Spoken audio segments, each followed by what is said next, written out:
Hi, Kathy Southern here with Studio Cat Designs, and today I'd like to talk about the sew-in invisible magnets. Now, most of the time when we have you install them in our patterns, we have you do so with the magnetic side up, fabric underneath or stabilizer or whatever you're sewing them to. And that works out great because the magnetic side is not clamping to this metal throat on your sewing machine. But you know, every now and then it's necessary or best practice to sew it with magnetic side down. And boy, that can be a problem because as you can see, that magnet just loves to clamp. And I'm telling you, it's not easy to move. It's a very strong magnet. As you can see, you just about have to pull it off.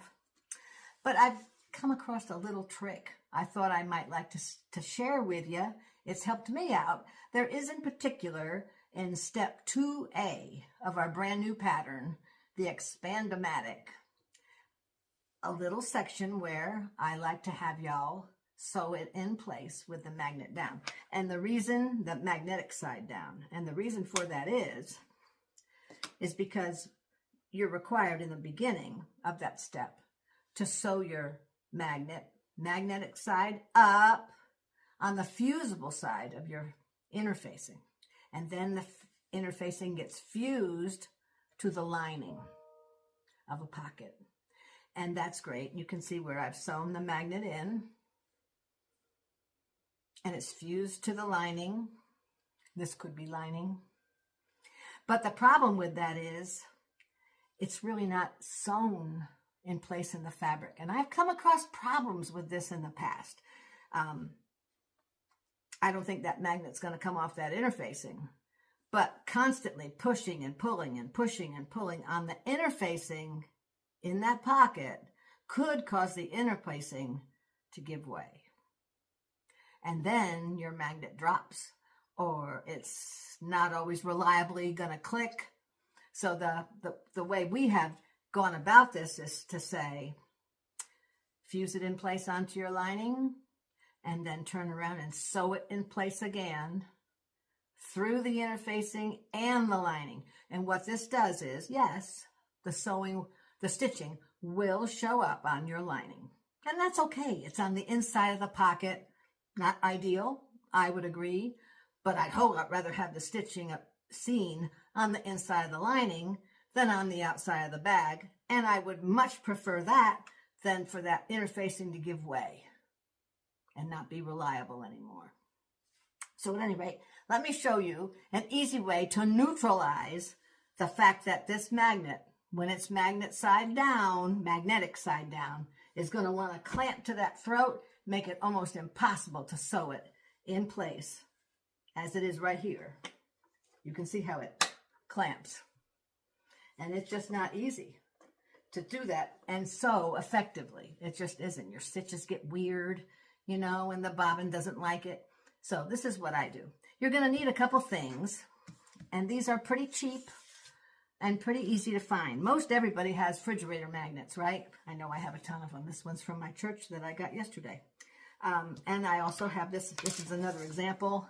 We're big Wake Forest fans, and they always give me a schedule. Now, these two pieces of magnetic material are not the same. One is a whole lot thicker. This one from Wake Forest is a whole lot thicker than this one. This one's much more flexible, easy to work with. And the important part is coming up, it's not near as wide.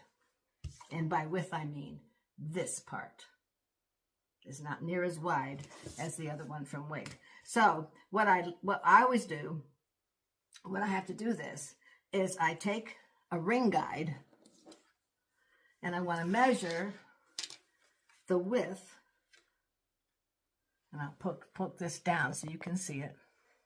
I'm going to measure the width of my magnet. Now, this not including the encasement. That would be the part of the metal here that actually encases the magnet. Don't include that. Just include the width of the magnet.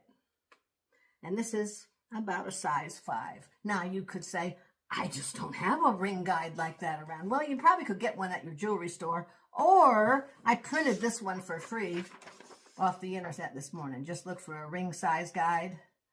And this one that I've got here measures a ring size 5.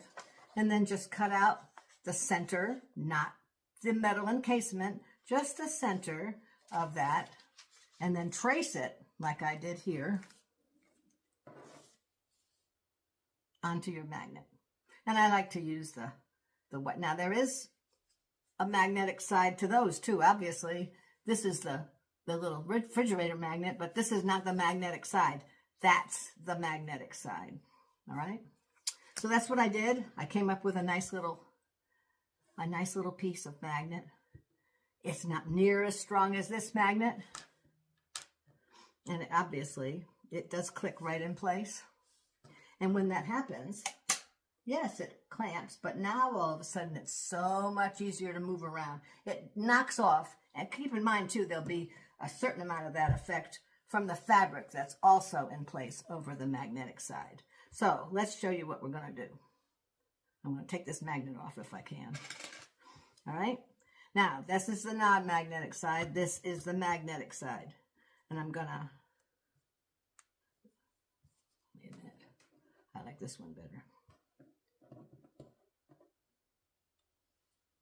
All right. It just comes right in place. Let's see here. All right. You can feel under there, because the problem is you're going to re-stitch, but you don't know where you're stitching unless this is magnet side down. You don't have any idea. With this, you have a stitch guide already in place. Now, if you watch, I can put this under my machine, and of course it clamps, but see, I can move it so much better, and it doesn't interfere with my stitching that way. I get a nice clean stitch, and there you go.